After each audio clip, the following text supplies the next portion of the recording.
Ethan. We've been talking a little bit about this transition from live action games to online gaming. Mm-hmm. And there's this whole, idea of, is it good, is it bad, are there more possibilities now, is there certain problems with this that didn't exist, with regular gaming. And I guess, we slightly touched upon the idea of internet addiction or Mm-hmm. online gaming addiction, and I'm just wondering, we haven't really explored that very much as a culture even. What is it about online gaming that seems like it makes it more addictive or is appearing to be more addictive than previous gaming situations? Or is it at all? Well, I mean, there's a lot to be said about that topic. I think that there is, to put it in context, I think that, and this relates also to our discussion earlier about negative stereotyping of gaming and gamers, is this idea that certain fads in the culture that appear are immediately demonized and are, because I think it has to do with the established culture of whether it's authority or its parents or institutions are feeling threatened by things that are coming up from the ground or maybe from Hollywood down that are influencing the minds of typically young Americans. So we think about comic books, we think about rock and roll music, the Beatles and Elvis Presley, we think about heavy metal music, rap music, and in its turn Dungeons and Dragons. When Dungeons and Dragons first became a popular thing in the 1980s, much like comic books, much like rock and roll, parents were worried. This is going to corrupt the minds and hearts of our youth. It's going to turn them into antisocial freaks. It's going to cause the violent behavior. There's a whole thing about whether violent video games were going to make our kids more violent. Of course, with the Columbine shootings came out, there were some concerns about that. And when I was a kid playing D&D, the question was, is it going to turn us all into Satan-worshipping,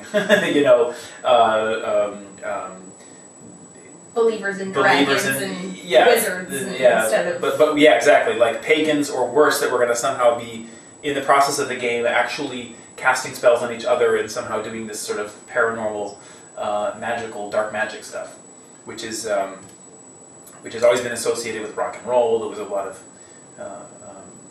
talk about that with bands like Led Zeppelin that actually, referenced Lord of the Rings in their music. And anyway, this happened with heavy metal music and rock music as well. Parents and authority figures are worried about that. And it's actually happened recently. There's been a recent backlash about this with the movie Avatar. People who report coming out of the movie feeling depressed because they've experienced this wonderful world that they want to live in, and then they go back to their real worlds, and their real world pales in comparison. So there's always this fear that these new cultural things are going to come in and subvert, I think, and particularly, what we consider to be young, impressionable minds.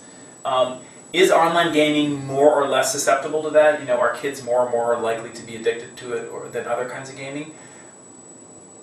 It's a fine line between this is something I'm passionate about and this is something I'm addicted to. I mean, I would argue that really anything can be taken to the extreme.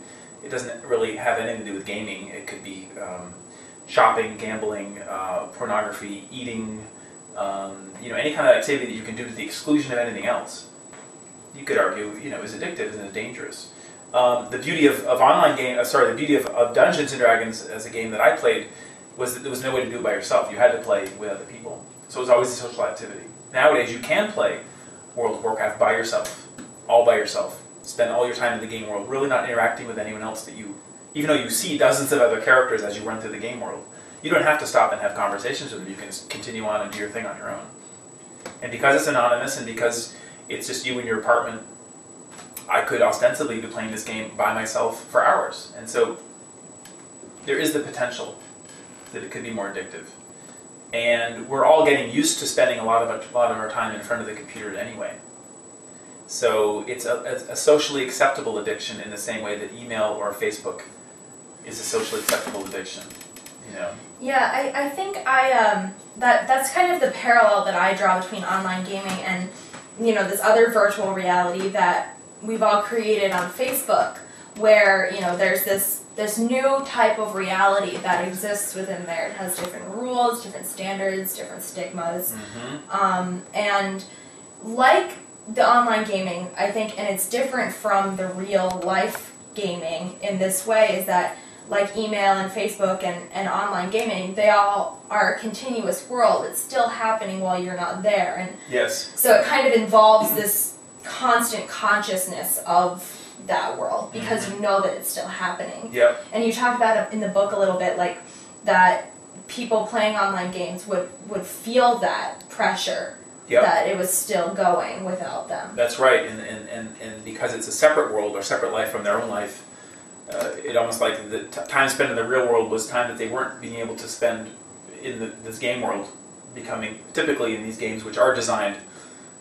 They call World of Warcraft World of Warcrack for a reason, or EverQuest, EverCrack, because they feel like, some people would argue that the game developers have designed it in a way that you get just enough that you need to play to get to the next level, and you are feeling compelled to go to the next level, and then you finish all those quests and you have to buy the next expansion pack, which costs another $60 or $100 or whatever it is, and you kind of get suckered into doing this. And that's sort of a negative way of looking at it, but I do think that is the case. But yeah, I'm glad you brought up Facebook and so forth, because that is, in a way, it is a kind of role-playing.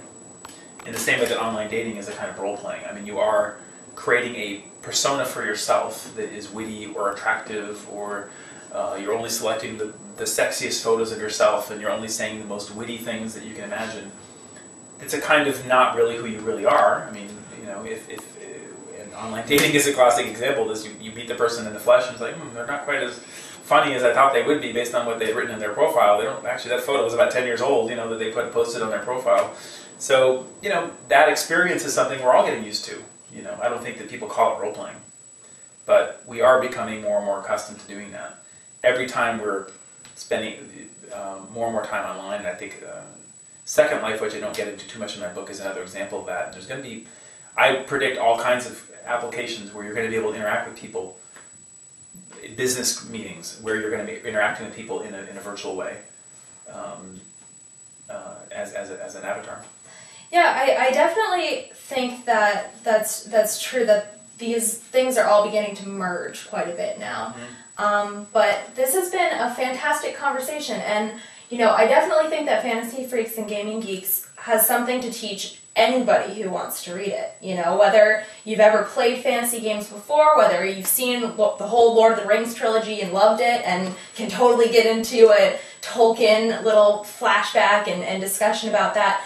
No matter what, it definitely speaks to the overall culture and how, we all have this personal narrative, and so does the culture. So thank you so much for talking to us about this, and let's see some of your things that you have to show us. Great. Show and tell time. Excellent. Show and tell.